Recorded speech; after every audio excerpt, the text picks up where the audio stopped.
નમસ્કાર, હું છું કિરણ કાપુરે. તમે જોઈ રહ્યા છો નવજીવન ન્યૂઝ. આજે ચર્ચા કરવાની છે કે જે વિશ્વમાં એક ફરીવાર મહામારી પ્રસરી છે અને ખાસ કરીને તેના કેસીસ છે એ આફ્રિકામાં જોવા મળી રહ્યા છે અને તેમાં કોંગો જે દેશ છે ત્યાં એના મૂળ છે. તે ઇબોલા વિશે વાત કરવાની છે અને તેના માટે આપણી સાથે ચર્ચામાં સહભાગી થયા છે એ ડૉક્ટર દુર્ગેશ મોદી. તેઓ ફિઝિશિયન છે અને એપિડેમિયોલોજી પર તેઓ પીએચડી કરી રહ્યા છે. તો આ વિશે વાત કરીએ. હજુ પણ ભારતમાં એના કેસ નથી આવ્યા, પણ વચ્ચે જ એક શંકાસ્પદ કેસ વડોદરા સુધી આવ્યો હતો અને પછી એવું ખબર પડી કે એને ઇબોલા નથી. પણ આપણે આ બીમારીથી ચેતવા જેવું છે, કારણ કે એનો મોર્ટાલિટી રેટ એટલે એને જે કોઈને ઇબોલા થાય છે તેમાં 100માંથી 25 વ્યક્તિઓ મૃત્યુ પામે છે. તો આ પૂરા વિષય અંગે ઇબોલાને સમજીએ અને તેનું સમાધાન શું હોઈ શકે મેડિકલી, તે વિશે આપણે ડૉક્ટર દુર્ગેશ મોદી સાથે વાત કરીએ. તો દુર્ગેશભાઈ, અત્યારે તો ભારતમાં કેસ નથી, પણ આપણે કેમ ડરવા જેવું છે ઇબોલાથી? નમસ્તે કિરણભાઈ. પહેલાં તો આપણે જે શરૂઆતની જે 2-3 વાક્યો કહ્યા એમાંથી 2 મુદ્દા મારે નોંધવા છે. પહેલું તો એ કે આ મહામારી વિશ્વ સ્તરે હજુ ફેલાઈ નથી. અમારી મેડિકલ પરિભાષામાં આના માટે 2 અલગ અલગ શબ્દો છે. ગુજરાતીમાં મહામારી શબ્દ છે, પણ મેડિકલી 2 અલગ અલગ શબ્દો છે: એપિડેમિક વર્સિસ પેન્ડેમિક. પેન્ડેમિક એટલે એવી મહામારી જે વૈશ્વિક સ્તરે ફેલાઈ હોય, જેમાં COVID-19નો સમાવેશ કરી શકે. જો કોઈ બીમારી એ બહુ નાના વિસ્તાર સુધી સીમિત હોય, જેમ કે હાલની અત્યારે આ જે ઇબોલાની પરિસ્થિતિ છે એ અત્યારે એપિડેમિકના સ્તરે છે, અને જો અલગ અલગ દેશોની સરકારો, ખાસ કરીને આ દેશો, આ 2 દેશો જેમાં અત્યારે ઇબોલાના કેસીસ આવી રહ્યા છે, એ અને એની સાથે સાથે WHO, CDC અને વિશ્વની અન્ય સરકાર, એ જો ધ્યાન રાખે તો આ મહામારીને વૈશ્વિક મહામારી થતાં રોકી શકાય છે. બીજી વાત કે તમે નોંધ્યું કે કેસીસ કોંગો દેશમાં આવી રહ્યા છે. આફ્રિકામાં કોંગો દેશ અને ડેમોક્રેટિક રિપબ્લિક ઓફ કોંગો બે અલગ અલગ દેશ છે. અચ્છા. બે એકબીજાના પડોશી છે. કેસીસ હાલ કોંગો દેશમાં નથી, ડેમોક્રેટિક રિપબ્લિક ઓફ કોંગોમાં છે. એ દેશનું નામ પહેલાં ઝાઈર હતું, અને આ જે ઇબોલા વાયરસ છે એ પહેલાં આ જ ડેમોક્રેટિક રિપબ્લિક ઓફ કોંગોમાંથી જ પકડાયું હતું, અને એ દેશનું નામ પહેલાં ઝાઈર હતું. એટલે એ જે ઇબોલાનું જે ઇનિશિયલ સ્ટ્રેન્સ હતી, જેનાથી ભૂતકાળમાં અનેક વખત ઇબોલાની એપિડેમિક એ વિસ્તારમાં ફેલાઈ જાય, એને ઝાઈર સ્ટ્રેન નામ આપવામાં આવ્યું હતું. અને ઇબોલા એ યુગાન્ડા દેશની એક નદીનું નામ છે. એટલે ઇનિશિયલી કેસીસ ત્યાં પકડાયા હતા, એટલે આ વાયરસને ઇબોલા નામ અપાયું છે. એટલે હાલ પૂરતા case A democratic Republic of Congo અને એની બાજુનો પડોશી દેશ યુગાન્ડા, આ 2 દેશોમાં આવ્યા છે.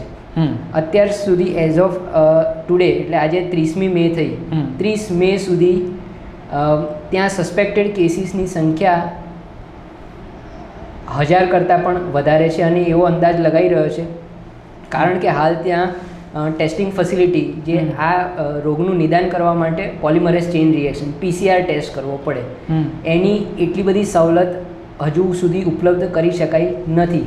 એટલે એક અંદાજ એવો છે કે સસ્પેક્ટેડ કેસીસ 1000ને બદલે 3,000 થી 4,000 હોવા જોઈએ. અને હાલ સુધી લગભગ 100 થી 125 લોકો કન્ફર્મ મૃત્યુ પામ્યા છે. અને દિવસે ને દિવસે જેમ જેમ વધારે ટેસ્ટ અવેલેબલ થતા જાય છે, એમ આંકડો કૂદકે ને ભૂસકે વધી રહ્યો છે. પણ વર્લ્ડ હેલ્થ ઓર્ગેનાઇઝેશને આને ચેતવણી આપતા કહ્યું છે કે ભાઈ આ વાયરસનું ધ્યાન રાખવું જોઈએ. તો એવું કેમ? જ્યારે કોરોના થયો હતો ત્યારે પણ એ 2 મહિનામાં પછી આખા વિશ્વમાં WHOની જ્યારે જાહેરાત થઈ આવી કે ભાઈ આનું ચેતવણી આપીએ છીએ, પછી 2 મહિનામાં જ, તો આમાં કેમ એવું છે કે હજુ સુધી એ અહીંયા નથી પહોંચ્યો? એટલે એના લક્ષણો શું છે, એ કેવી રીતે ફેલાય છે, એની જરા વાત કરીએ. પહેલાં એના લક્ષણોની વાત કરીએ તો આ વાયરસથી જેને પણ ચેપ લાગે, જેને પણ ઇન્ફેક્શન થાય, એના લક્ષણો બીજા અન્ય વાયરસથી ચેપ લાગે તો જ એવા લક્ષણ હોય, એવા જ લક્ષણ હોય છે. એટલે બહુ જ તાવ આવે, સાંધા દુખે, શરીરમાં કળતર થાય, એ સિવાય શરદી થાય, ઉધરસ થાય, અશક્તિ લાગે. બેઝિકલી બીજા કોઈ પણ વાયરસથી સામાન્ય રીતે ડેન્ગ્યુ ચિકનગુનિયામાં પણ આ લક્ષણો જોવા મળે, એ સિવાય કોવિડમાં પણ શરૂઆતમાં આ લક્ષણ જોવા મળે, કે પછી તમને શરદીના વાયરસથી ઇન્ફેક્શન થયું હોય તો પણ આ જ પ્રકારના લક્ષણો જોવા મળે. હવે એક વખત તમને સામેવાળી વ્યક્તિમાંથી ચેપ લાગે અને આ ચેપ બોડીલી ફ્લુઇડ્સથી લાગી શકે, એટલે લાળ, પરસેવો સિવાય વ્યક્તિનો મળ, મૂત્ર કે ઉલટી એના પણ જો સંસર્ગમાં તમે આવો તો આ વાયરસનો ચેપ ફેલાઈ શકે. અને એકવાર ચેપી પ્રવાહીને તમે અડો પછી 2 થી 20 દિવસે એના લક્ષણ જોવા મળે. એટલે જરૂરી નથી કે હાલ જે વ્યક્તિ એ સિમ્ટમેટિક હોય, હું તમારા ધારો કે કોઈ XYZ વ્યક્તિને ઇબોલાનું ઇન્ફેક્શન છે અને એના ઉલટીના સંસર્ગમાં મારા હાથ આવે છે, તો જરૂરી નથી કે મને બીજા દિવસે ત્રીજા દિવસે લક્ષણ આવી જ શકે. એ લક્ષણ આવતા મારામાં 3 અઠવાડિયા સુધીનો સમય થઈ શકે છે. અને એ 3 અઠવાડિયા દરમિયાન જો હું એક જગ્યાએથી બીજી જગ્યાએ પ્રવાસ કરું તો બની શકે કે એ વાયરસ મારી સાથે સાથે બીજા નવા પ્રદેશમાં જઈ શકે. તો WHO આ રોગ સામે ચેતવણી એટલા માટે આપી છે કે હાલ તો આ વાયરસના કેસીસ એ 2 દેશો પૂરતા જ સીમિત છે, પણ જો આ ધ્યાન ન રાખવામાં આવે, એટલે કે જે વ્યક્તિઓ ઇબોલાના દર્દીઓના સંસર્ગમાં આવ્યા હોય એમને બીજા દેશોમાં જતાં ન રોકવામાં આવે, અથવા તો બીજા દેશોમાં ગયા હોય તો ત્યાં શરૂઆતના 21 દિવસ સુધી જો એમનું ક્વોરન્ટીન કરવામાં ન આવે અને પાછળથી એ વ્યક્તિ ચેપી જાહેર થાય અથવા તો એને ચેપના લક્ષણો દેખાય તો એ વ્યક્તિ એ નવા પ્રદેશમાં આ ચેપ ફેલાવી શકે. એટલા માટે WHO આને વૈશ્વિક ઇમરજન્સી તરીકે જાહેર કર્યું છે. પણ કોરોના વખતે જે કંઈ હતું એમાં અત્યારે 5 વર્ષ કોરોનાને થયા છે, એટલે મહામારી શું હોઈ શકે એ અત્યારની પેઢી તો બહુ સારી રીતે જાણે છે. તો હવે આ જો ઇબોલા ઇન્ડિયામાં આવે છે અને એક કેસ અહીંયા આવ્યો, હવે ધ્યાન શું રાખવું જોઈએ, કેવી રીતના એ, કારણ કે આપણને કોરોના વખતે બી બહુ ધ્યાન રાખ્યું હતું, પણ તેમ છતાં એ કેસીસ આવ્યા અને પછી આખા દેશમાં ફેલાયા, લોકડાઉન થયું ને આપણે પછી એવી સ્થિતિ જોઈ જે ક્યારેય ન જોવા મળી છેલ્લા સદીમાં. તો એ તો કેવી રીતે રોકી શકાય અને કોઈ રોકવાનું, સ્ક્રીનિંગ કરવાનું જેમ કોરોનામાં હતું, એવું કંઈ થઈ શકે છે આમાં? હાલના તબક્કે ભારતમાં આને એક પણ કેસ છે નહીં. એકવાર કેસ આવી જાય પછી રાખવાના ધ્યાન અને એક પણ કેસ ન હોય ત્યારે રાખવાનું ધ્યાન બે બહુ જ અલગ વસ્તુ છે. હાલના તબક્કે લોકોએ ધ્યાન રાખવા કરતાં કન્સર્ન ઓથોરિટીઝે અને સરકારે ધ્યાન વધારે રાખવાનું છે. જે દેશોમાં ઇન્ફેક્શન ફેલાયેલું છે, આ 2 દેશ, ડેમોક્રેટિક રિપબ્લિક ઓફ કોંગો અને યુગાન્ડા, એ સિવાય હવે આ 2 દેશની આસપાસના જે દેશો છે ત્યાં રોડ ટ્રાવેલ ફ્રીલી એક્સેસિબલ છે. અચ્છા. જેમ કે સુદાન છે, સાઉથ સુદાન છે, કેન્યા છે, ડેમોક્રેટિક રિપબ્લિક ઓફ કોંગોની બાજુમાં કોંગો દેશ છે. આ દેશોમાં નજીકના ભવિષ્યમાં કેસ ફેલાઈ શકે છે ખરા, એવો WHOનો અંદાજ છે, કારણ કે cross country travel easily available છે. જો એવું હોય તો આપણી સરકારે આ 2 દેશ અને એ સિવાય એની આસપાસના દેશોમાં કે જ્યાંથી કેસીસ આવવાની સંભાવના છે એ દેશોમાંથી આવતા દરેક યાત્રી પર ચાંપતી નજર રાખવી પડે. એ દરેક યાત્રીનું આવે ત્યારે સ્ક્રીનિંગ, એટલે કે એમને વાયરલ ઇન્ફેક્શનના લક્ષણો છે નહીં એની તો તપાસ થવી જોઈએ. સાથોસાથ જો આ કન્સર્ન દેશોમાંથી એ લોકો આવ્યા હોય તેમનું નિયત સમયગાળા માટેનું ક્વોરન્ટીન, એટલે કે એટલીસ્ટ 21 દિવસનું ક્વોરન્ટીન એ સરકારી ફેસિલિટીમાં થવું જોઈએ. તો આપણા દેશમાં એ વાયરસને પ્રવેશ કરતાં જ અટકાવી શકાય. પ્રવેશ કરતાં જો અટકાવી દઈએ તો પછી આગળની ચિંતા મારે, તમારે અને અન્ય લોકોએ કરવાની રહેતી નથી. આ રોગ જીવલેણ એટલા માટે છે, ચિંતાજનક એટલા માટે છે કારણ કે એક વખત જો એ દેશમાં પ્રવેશી જાય પછી ગમે તેટલી સાવચેતી રાખવામાં આવે, ગમે તેટલી સારામાં સારી કક્ષાની PPE કીટ પહેરવામાં આવે તો પણ આના કેસીસ ફેલાઈ શકે છે. કારણ કે ભૂતકાળમાં આ ઇબોલાના જે એપિડેમિક્સ ફેલાયા છે એમાં આજ સુધી આશરે 500 કરતાં વધારે તો સ્વાસ્થ્ય કર્મચારીઓને મૃત્યુ થયા છે. હવે આ સ્વાસ્થ્ય કર્મચારીઓ એવા હતા કે જે આ દર્દીઓની સંભાળ દરમિયાન સંપૂર્ણપણે PPE કીટ પહેરેલા હતા, તે છતાંય એમનામાં આ કેસીસ નોંધાયા છે. અને PPE કીટ તમે એકવાર પહેરી લો એટલે એવું નથી કે તમે 100% એનાથી પ્રોટેક્ટેડ થઈ જ જાઓ. ક્યારેક તો એ PPE કીટમાંથી બહાર આવવાના અને ત્યારે જો જે તે વ્યક્તિ ઇબોલા ગ્રસિત હોય એનો લાળ, પરસેવો, ઉલટી, સંડાસ, પેશાબ ના સંસર્ગમાં તમારી ચામડી આવે તો તમને ઇન્ફેક્શન થઈ શકે. એટલે હાલ પૂરતું ધ્યાન મારે કે તમારે રાખવાને બદલે જે તે દેશની કન્સર્ન ઓથોરિટીએ વધારે રાખવાનું છે. પણ WHO એક તરફ ચેતવણી આપે છે અને એક તરફ બીજા નિષ્ણાતો એવું પણ કહે છે કે આ કોરોના જેવું બહુ વાઇડ સ્પ્રેડ થાય એવું નથી, એટલા માટે પણ સરકાર કંઈ બહુ આને લઈને ચિંતિત નથી, કાં તો એવી રીતના નથી કરતી. ભલે આપણે ત્યાં આફ્રિકા અને ભારતની એક સંમેલન હતું આંતરરાષ્ટ્રીય, એ મોકૂફ રાખવામાં આવ્યું, પણ તેમ છતાં એ સરકાર આ બાબતે એટલી ચિંતિત નથી જે કોરોનામાં હતી. એના બે કારણો છે. પહેલું તો કે આ જે વાયરસ છે એ શ્વસન માર્ગથી ફેલાતો નથી, રેસ્પિરેટરી ડ્રોપલેટ કે એરોસોલથી ફેલાતો નથી. એરોસોલથી કે રેસ્પિરેટરી ડ્રોપલેટથી ફેલતો હોય તો એક મોટા રૂમમાં કોઈ એક જ વ્યક્તિને કોરોના હોય તો બાકીની તમામ વ્યક્તિઓ કોરોના થવાની સંભાવના રહેલી હોય. ઇબોલા ફેલાવા માટે વ્યક્તિગત સંપર્ક અનિવાર્ય છે. એ શ્વસન માર્ગથી ફેલાતો નથી. એટલે સ્વાભાવિક રીતે કોવિડ કે એના જેવા બીજા શ્વસન માર્ગથી ફેલાતા રોગો કરતાં એ ઓછો ઝડપથી ફેલાય. અને બીજી, આ રોગમાં મોર્ટાલિટી ઘણી વધારે છે.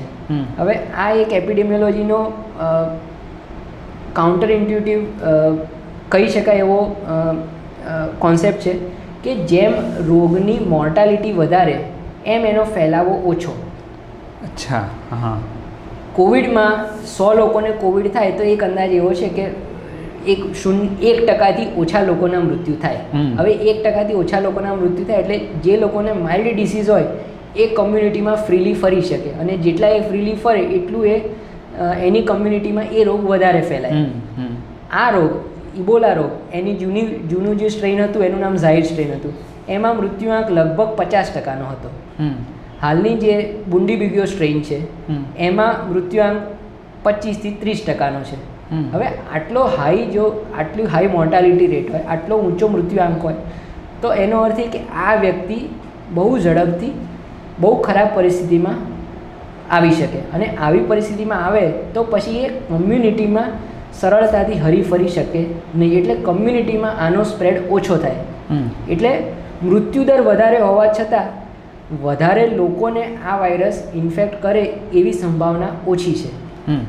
અને તમે જે કીધું કે આ વાયરસ જે છે એ આફ્રિકામાં આવ્યો ને ઇબોલા નદીની આસપાસથી આવ્યો એટલે એનું નામ ઇબોલા પડ્યું, પણ એને આવ્યા અને અત્યાર સુધી 5 દાયકા થઈ ચૂક્યા છે અને એના અલગ અલગ વેરિયન્ટ આવ્યા છે. પણ અત્યારે ખાસ WHOએ ચેતવણી આપી છે, અને એનું કારણ શું છે કે આ નવું વેરિયન્ટ છે, ઘાતકી છે, એવી વાત આવી છે અત્યારે? એવું નથી કે WHO આ પહેલી વાર વોર્નિંગ આપી. ઇનફેક્ટ આ એનો હાલ સુધીનો સૌથી જીવલેણ આઉટબ્રેક પણ નથી.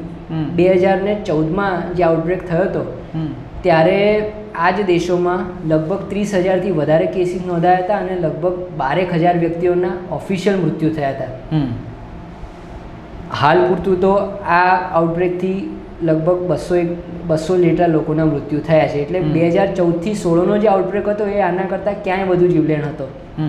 WHOએ વોર્નિંગ એટલા માટે આપી છે કે એ પરિસ્થિતિ સુધી આપણે ફરીથી પહોંચવાનું કે એનાથી વધારે વિકરાળ પરિસ્થિતિ ન પહોંચી જાય એટલા માટે આગોતરી પગલાં જે તે દેશની સરકારો લઈ શકે એટલા માટે આ વોર્નિંગ જાહેર કરવામાં આવી છે.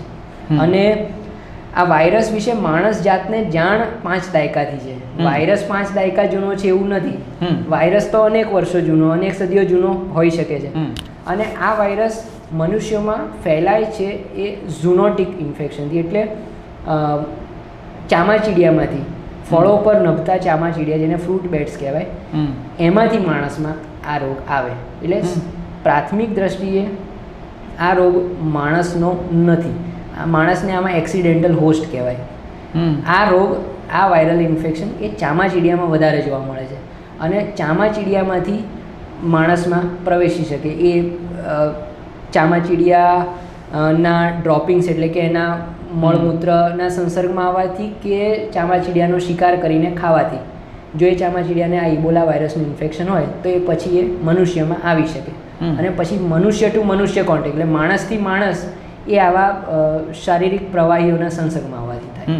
એટલે એક વખત ઇન્ફેક્શન પતી જાય તો પણ, કારણ કે એક વખત એપિડેમિક પતી જાય, જેમ હાલ COVID-19 એપિડેમિક પતી ગયું છે તો હવે નવા કેસીસ નથી જોવા મળતા. ઇબોલાના કેસીસ અવારનવાર દર 2-3 વર્ષે આ આફ્રિકન કન્ટ્રીઝમાં એટલા માટે આવે છે કારણ કે બેટ્સમાં, ચામાચીડિયામાં તો આ વાયરસ રહેલો જ છે, એટલે ફરી કોઈ નવા સંસર્ગમાં આવે એટલે ફરી પાછું નવું એપિડેમિક ચાલુ થાય. અને આની વેક્સિન આવી છે કે નહીં, એને લઈને શું ડેવલપમેન્ટ છે કે? એમાં પણ 2 મુદ્દા. જે જૂનો સ્ટ્રેન હતો ઝાયર સ્ટ્રેન, એનાથી આજ સુધી લગભગ 4 એપિડેમિક ફેલાયા છે. અને મેં જણાવ્યું એમ 2014થી 16નું જે એપિડેમિક હતું એ તો ઘણું મોટું હતું. એટલા માટે એ સ્ટ્રેન સામેની વેક્સિન વિકસાવવામાં આવી છે. એ સ્ટ્રેન સામેની એન્ટીવાયરલ દવાઓ અને ઓટો ઇમ્યુન એન્ટીબોડીઝ એ પણ વિકસાવવામાં આવ્યા છે કે તમને ન થાય એના માટે વેક્સિન, અને જો થઈ ગયું તો એન્ટીવાયરલ દવાઓ કે એન્ટીબોડી દવાઓ એ આપવામાં આવે તો એ તમને ઝડપથી મટી શકે. આ જે સ્ટ્રેન છે એ રિલેટિવલી નવી છે, એટલે હાલ પૂરતું એની સામેની કોઈ વેક્સિન કે એની સામેની કોઈ એન્ટીબોડીઝ કે એન્ટીવાયરલ દવાઓ હાલ ઉપલબ્ધ નથી. એક આશાસ્પદ વાત એ કહી શકાય કે ઓક્સફર્ડ યુનિવર્સિટી, જેણે ભારતમાં જે કોવિડ વખતે જે કોવિશિલ્ડ વેક્સિન આપવામાં આવી હતી એ ઓક્સફર્ડ અને એસ્ટ્રાઝેનેકાએ મળીને બનાવી હતી, અને પછી ભારતની સિરમ ઇન્સ્ટિટ્યૂટ ઓફ ઇન્ડિયાએ એનું ઉત્પાદન કર્યું મોટા પાયે, ભારત અને પરદેશમાં વેચો.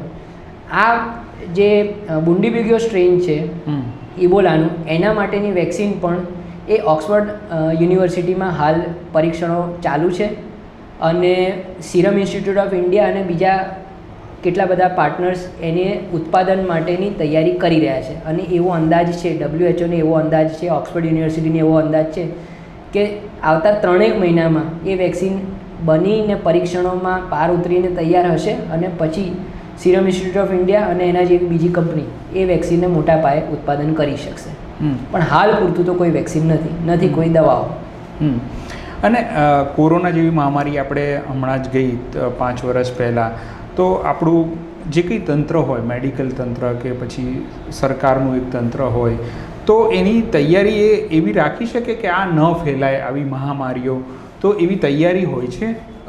એના માટેની તૈયારી લગભગ વિશ્વના દરેક દેશે કરી છે, અને WHO આ જે ચેતવણી આપી એ પાછળનો હેતુ જ કે અલગ અલગ દેશોની સરકારો આ માટેની તૈયારી શરૂ કરી દે. ભારતે પણ તૈયારી શરૂ કરી દીધી છે. એના માટે સ્પેસિફિક આઇસોલેશન વોર્ડ બનાવવામાં આવ્યા છે. એના માટે PPE કિટ્સનું સ્ટોરેજ વધારવા માટેની તૈયારીઓ આદરી દેવામાં આવી છે. માત્ર જરૂરિયાત છે આ જે તૈયારીઓ શરૂ થઈ છે એને સઘનપણે ફોલોઅપ લેવામાં આવે. એટલે જે પણ કોઈ વ્યક્તિ આ દેશમાંથી ટ્રાવેલ કરીને આવ્યા હોય એમને શરૂઆતમાં ફરજિયાતપણે આઇસોલેશન વોર્ડમાં રાખવામાં આવે, ક્વોરન્ટીન કરવામાં આવે, અને એમની સાર સંભાળ લેતા લોકોને PPE કિટ આપવામાં આવે, તો આપણે આ વાયરસને ભારત દેશમાં આવતા રોકી શકીએ.